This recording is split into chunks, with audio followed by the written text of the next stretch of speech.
be able to access. Okay, so we've been speaking about taking responsibility for ourselves. And I think there's a very beautiful part of the Purim story in Megillah which really deals with that.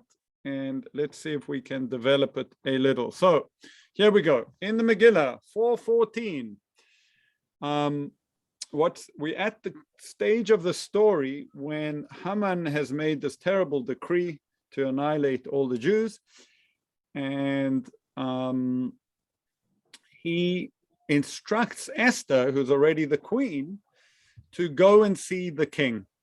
And Esther says, hang on, Mordechai, he hasn't called me for 30 days, right? He hasn't called me for 30 days.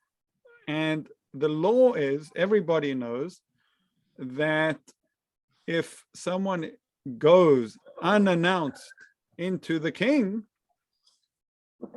he will be killed or she will be killed unless the king extends his scepter. Well, funny, strange law, but that's how they lived.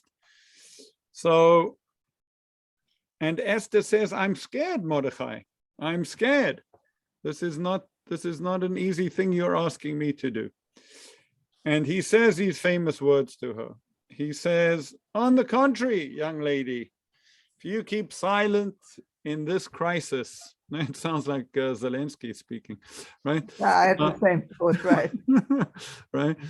On the contrary, if you keep silent, it's really, isn't that, it just, I never thought about it preparing this. It's crazy. Yeah. Oh, yeah. Everything resonates with Ukraine nowadays. Well, on the contrary, if you keep silent in this crisis, relief and deliverance will come to the Jews from another quarter. I'm not sure he can say that. That's a statement of belief that Mordechai had. While you and your father's house will perish. And who knows, perhaps you have attained to royal position for just such a crisis. So what's the message? The message is that sometimes you have opportunities, and those opportunities are huge, and it's up to you to take them, to grasp them, right? To grasp those opportunities. And who knows, he says to her, perhaps it's just for this moment that you've got to this position. The whole thing has been guided, or you find yourself here in the strangest of circumstances with now this opportunity. So I think there are two things. The first thing is the occasion, right? You never know when opportunity, how does it go? When opportunity Knocks. And how's it end? Strike? Does it strike when opportunity knocks? Let's look at that. I'll Google it. Yiddish, the phrase is, when the Mazel kommt, stell ihm a Stuhl. When luck knocks on the door, so to speak, put out a seat for it. Oh, nice. Oh, I love that. Yeah, that's nice. I was just thinking there was a wonderful cartoon, and I don't remember who it was, but some well-known misfortunate comic character. And he comes back, and there's a sign on his door, knocked while you were out, opportunity. There you go. Yeah. I think it's when opportunity knocks, open the door. Right, but there are 25 opportunity knocks quotes that are top 25 on Google. Obviously, it's a framework for all kinds of things. Yeah. So yes, so that's definitely an element of taking responsibility, is that you have to take your opportunities, right? You have to use them. You have to put out the chair. One of the great leaders of Judaism in our last 100 years has been Rav Menachem Mendel, Menachem Mendel. Yeah. Menachem Mendel. You know the story of, the 5 years after he died, and the teacher's there in Crown Heights and speaking to the first graders, says, okay, Menachem Mendel, stand up. And the entire class stands up. Right? So there is a book called Rebbe. Did I give it to you, Uri? No. Who did I give it to? It's missing because I was looking for it earlier. Not to me. Okay. No. Anyway, it's just an amazing book for two reasons. One is there's a whole world that this guy created. Yeah. And two, by the end of the book, this is my comment, you can understand why these people thought he was the Messiah. I mean, what one person could do and the intensity that he did it with is just incredible. Anyway, one of these big things was, and by the way, the movie, my video series that we're making, that you both contributed very generously to, is with this group called Unpacked. So this is also an example of one of their movies. So I just want to watch from here. Man who had escaped some of the 20th century's cruelest moments, he remained remarkably positive and embodied the concept of lecharchila a river, or leaping over obstacles. He borrowed this precept from the fourth Lubavitcher Rebbe, who believed that if you encounter an obstacle, you shouldn't try to go around it, just jump over and transcend it. Or, in the words of a popular athletic brand, just do it. The Rebbe applied this urgency and positivity to every hurdle that he and his community faced, including the challenge of healing from the most systemized genocide the world had ever seen. Indeed, when a person complained about the hardships of the Jewish people, the Rebbe would counter, "It's good to be a Jew." Despite the hardships involved, he sent his emissaries, or shluchim, to remind Jews all over the world of the power of their heritage. From New York to Nairobi, from Mumbai to Marrakesh, shluchim built Jewish infrastructure. They constructed huge Chanukiot for public candlelightings in thousands of cities worldwide, and rolled through crowded city streets in mitzvah tanks, offering Jews a chance to do a mitzvah on the go. The Rebbe believed that every mitzvah a Jew fulfilled propelled the world and the individual one step closer to healing and spiritual transformation. Okay. I know in the book, he had a secretary. No, I don't think that was a secretary. His secretary worked for him for many, many years, and he was very instrumental in this book that Tolushkin wrote about him, because a lot of the information came from him. And the story goes that, once they made a decision that, they should contact someone, and the secretary said, okay, he wrote it down on his to-do list. And the Rebbe looked at him and said, no. And he said, Rebbe, I wrote it down on my to-do list. So he said, but why not now? Right? Why do it now if you can? And that was his mantra. It was like, don't ever wait. Don't ever put things off. And I guess the message is, like Esther, like Mordechai was telling Esther, you actually don't know. You don't know if you'll have another opportunity. So, okay. Man who had escaped some of the 20th. Sorry. Okay. So the book is by Tolushkin from 2014. Yes. Yes. There have been a lot of books written about him. I'm sure. But Tolushkin is a fantastic author. I don't know, Jill, if you've ever read any of his. Oh, many of his books, yeah. It's really good. Very easy reading. Very easy reading.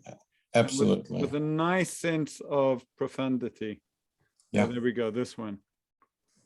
Yeah. Yeah. And he had a personal connection to him. His father was quite close to the Rebbe. I think his father was the Rebbe's accountant. So, okay. If we look in the Shema, so it says over there, Shema Yisrael. and it says, "V'hayu hadvarim ha'ela," these matters that I command you today, she'anochi mitzavecha hayom, which I command you today, al levavecha, should be on your heart. Now, hi, Lori. Sorry for being late. Apologize. That's okay. I We're talking. This is a special Purim edition session, and we're talking about seizing opportunity. In the Megillah, Mordechai tells Esther, who knows? Perhaps you've attained your position just for such a crisis, right? Go into the king, even though it's risky, but that's your opportunity. We spoke about the Lubavitcher Rebbe was very big into that. And in the Shema, now it's interesting. The Torah is written as a document, a book for all time, right? It's meant to be read throughout time. So what is, when it says, and these words, these matters that I instruct you today should be on your heart, right? So the words I want to focus on are this day. What do you mean today? So Rashi says, yes, today, right? Don't realize that today you have this, right? So he says it he says it as in the sense that it shouldn't become old in your eyes, right? Don't think that this Torah was given thousands of years ago and it's old, and right? But I think another meaning is that take things as they are today, right? Today, what do they say, right? Like you should, I know it's quite extreme. It's hard to live on that level of, live every day as if it's your last. But it is important, right? It is important in Lori, we related this to taking responsibility for ourselves. And that means realizing not that just we are responsible and we should do it, but what we should do. And the message here is understand our opportunities and take them. Right? Okay, so that's what it says in the Shema, and that's each day. So all the mitzvot we do, you speak to someone else, you do a bit of learning, praying, whatever it is you do, kindness for another person, do it with a sense of opportunity, right? That this is a unique, special opportunity. Okay, this needs to link because there's a lot here. Okay, in Devarim, Kisavo, in Parshas Kisavo, there's it's a very difficult parsha because it's dealing with what's called the klalos. The klalos are the curses, right? This is where the Torah is full of fire and brimstone, right? This is you want to be out having kiddush when they're reading this in the shul, right? It's very difficult. And in the middle of it, there's a verse that says, all these things are going to come upon you because you would not serve your God in joy and gladness over the abundance of everything, or due to the abundance of everything. And there was a scholar, Rabbeinu Bechaya. He's a classic. I don't know exactly when he lived, but medieval Jewish scholar, philosopher. And I want to read with you what he says, because I think it's a beautiful message. He says, because you did not serve the Lord your God joyfully, the Torah accuses people who do not serve God not to have done so joyfully. A person is obligated not merely to carry out God's instructions, but to do so gladly in a happy frame of mind. Joy when performing any of God's commandments is considered as fulfillment of a commandment by itself, meriting additional reward, right? It's an element of every mitzvah we do, is the idea of doing it with happiness. This is why one may be punished for failing to perform the commandments with a joyful heart, right? Now he links it back into the text here. What's God saying? Yeah, you did it, but you didn't do it with a, you didn't do it with a smile. Yes, he says, because there's always a plus and a minus, right? If it's a positive, not doing it is a minus. This is why the Torah requires that its commandments be performed with full intent and joyfully. Now, he brings I'm sorry, turn that off. He brings a beautiful midrash that says, I'm sorry. Let's see the midrash. Our sages in the midrash, Ruth Rabbah. So the midrash, it's called Midrash Rabbah, the great midrash. There are actually a few midrashim, and Ruth is the book of Ruth. So this is on the Ruth. Okay, so he says our sages in the midrash comment concerning this, and you'll see what the connection is to Ruth in the end. But if Reuven, if he had been aware that God would write in the Torah concerning his attempts to save Joseph's life from the hands of his brothers, right? So it says that Reuven came and he said to his brothers, why should we spill innocent blood? Let's throw him into the pit and see what happens to him. So if Reuven had been aware that that it would be written in the Torah for the future of history, right? That he tried to do this, and that he would receive a reward not only for his deed, but all for the good intentions accompanying the same. He would have carried Joseph on his shoulders and brought him back to their father. The Torah also makes this point of the underlining the joy in Aaron's heart when he saw his brother Moses again after so many years. And remember, Aaron is the older brother, and Moses is going back to Egypt. And Moses is very concerned that Aaron is going to be jealous. Like, why is my younger brother becoming the savior? And God says, don't worry, Aaron will be happy. And it speaks about that he went out to greet him, and indeed he was happy. But had he known that his feelings would be commented upon favorably, that the Torah would actually speak about, let's see, this so far is amazing. It opens up everything.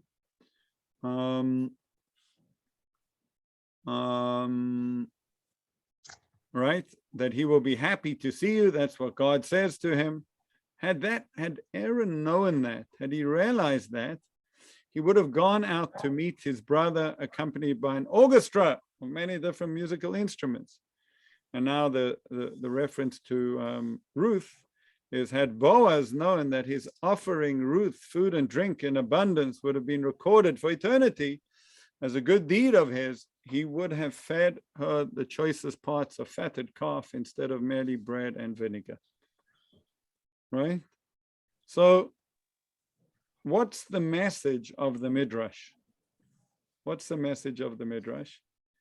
Is that not only when opportunity comes, should you open the door, should you take the opportunity, but you never know the significance of your opportunities, right? You never know how important, you never know how important what you're doing is going to be. There's actually a fantastic rabbi who lives now in Israel, but he actually was a professor of philosophy at Hopkins. Name's Rabbi Gottlieb, Rabbi David Gottlieb, wonderful man. And he must be in his late 70s today.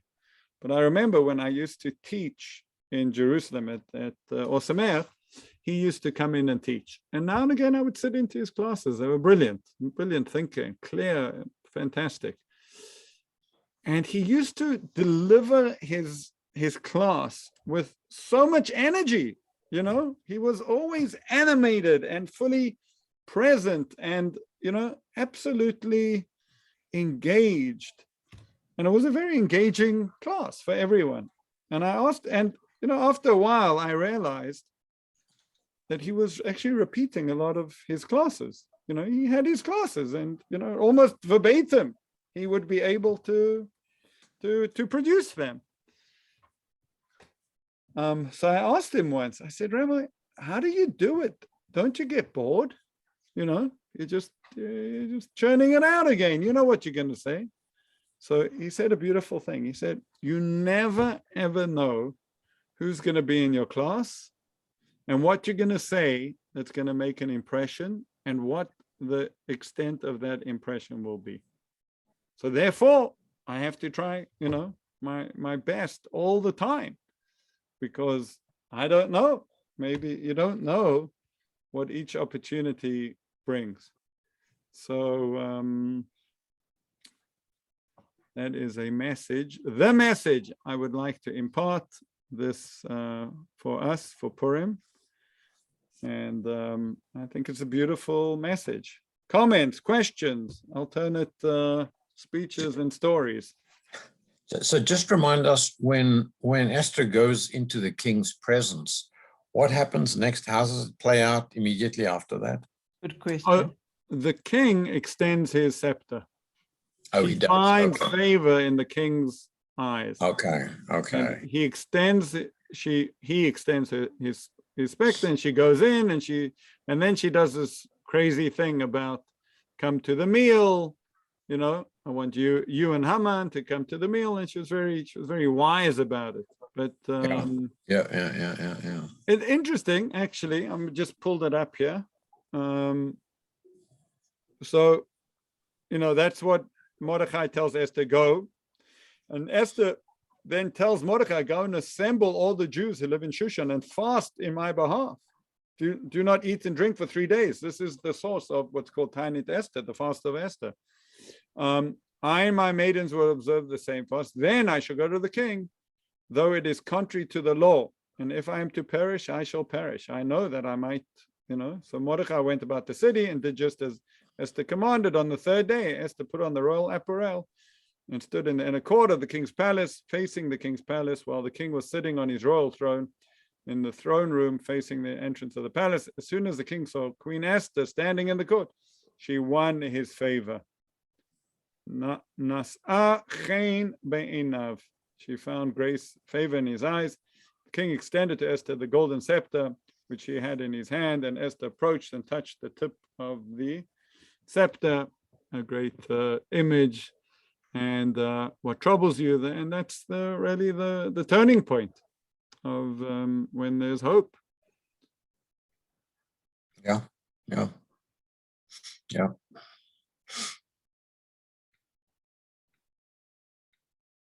Right? You wonder, in this war, what are the opportunities that Well, I truly am hoping that Bennett, who spoke for an hour and a half with Putin again today, can pull a rabbit out of the hat here. wow. Talk opportunity. I mean, he's positioned himself in such a way that he can talk to the Americans, the Ukrainians, and the Russians with some credibility. So I hope against hope that he can pull a rabbit out. Who is this that you're saying had this hour and a half talk, Yuri? Naftali Bennett spent another hour and a half talking to Putin today about Ukraine and actions for resolution, ceasefire, humanitarian aid. But he's been talking to him on and off, and so is Zelensky, and presumably so has Biden's people. So I'm hoping his pivotal role may in fact be important here, talking about seizing opportunity. Why does he have such a relationship with Russia, Uri? Well, he's been very careful because with Russia's permission, he's been allowed to bomb Iranian targets in Syria. Ah. And for many, many, many months, he's protected that opportunity and had to be very careful with Putin because of that.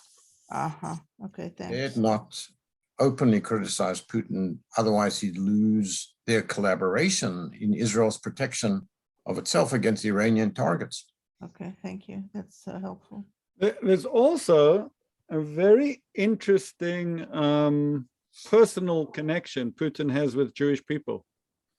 I mean, it's almost terrible to acknowledge that his cronies, all these oligarchs, like I don't know what percentage of them, but a lot of them are Jewish. But there is a story of a woman that I think was a neighbor or something, and she really took care of him as a youngster, and he landed up buying an apartment in Tel Aviv or something, and he has a certain, so because of that, I think Israel has been able to leverage his, and work well in a way with Russia. They've been good, in a way, good connections with Russia. And I think Russia's also instrumental in the Iran deal and what goes on with that. So that's also a very important part of the puzzle. It's a real Purim story, this. I mean, please God, we'll have a miracle. Yeah. You're right, Uri. May that be the miracle. Yeah. All right, folks. I'm All wishing right, you. Thank you, guys. Yeah. Okay. Have an enjoyable Purim, and when opportunity comes, take it and never underestimate what it really could be that is before you. Right. Oh, Okay. bye. Bye, everybody. Bye.